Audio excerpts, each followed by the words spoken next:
Have you ever wanted to be able to tell the difference between regular paper and thermal paper for printing purposes?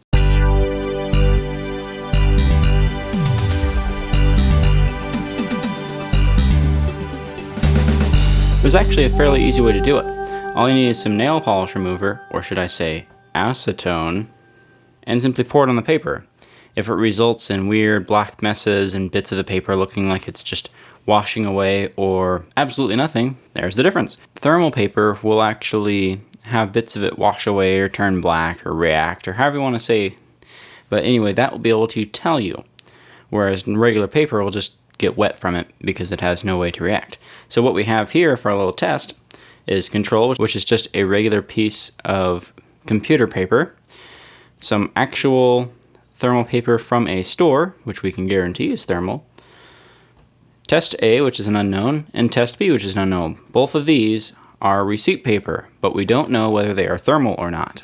Sometimes you can tell by feeling or looking at it or scratching along it or so on, but sometimes it's a lot harder, especially with this stuff. It doesn't seem to care much what you do to it until you actually start pouring on the acetone. So we'll switch over to pouring some and show them what it does to react. Now we can see why I had it under glass, because since it's receipt paper, it comes in rolls, and so it's all rolled up. Normally I'd suggest doing it on a sink, but I'll just add a little bit of paper towel back there to catch any bits of drips. One thing you can do instead of taking the entire lid off is just poking a small hole in that little foil underneath or whatever they sealed it with, because you don't need very much at all to test. So we'll go ahead and show you what happens on normal paper.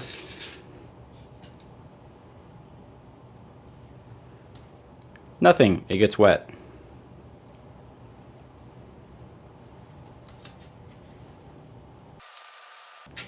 And now here is our thermal paper Control. As you can see, it turned dark along the edges.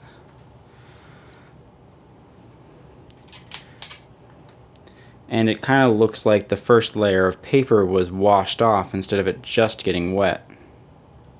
That also shows you which side is thermal, because the other side would react just like paper. It's this side that you print on, and this is the side that comes off. So here is Test A.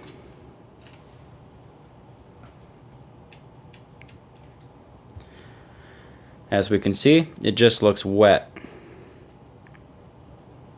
Sure, we can see through it, but didn't turn black or look anything else, so it's just wet.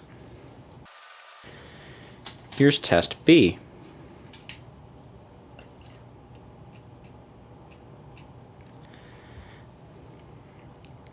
So we can tell that this is thermal paper because it started turning black around the edges. And then you can see, even after we're finished, that the regular paper only looks like it got wet, whereas the thermal paper still has those black outlines from using the acetone. In fact, even after it dries, it's much more obvious that it's darkened along the bottom than just having a slight faint outline. So letting it dry could be helpful if you have really maybe weak paper. I have no idea. The reason I wanted to know is I picked up this label maker here for fairly cheap at a thrift store, and I had several rolls of receipt paper laying around but didn't know which ones were thermal for it. So all we had to do was, since it was missing the spool bit, is just place the paper in there and make a spring out of some more paper, because why make a custom solution when that works just as well? Well, hopefully that helps you out in your printing adventures.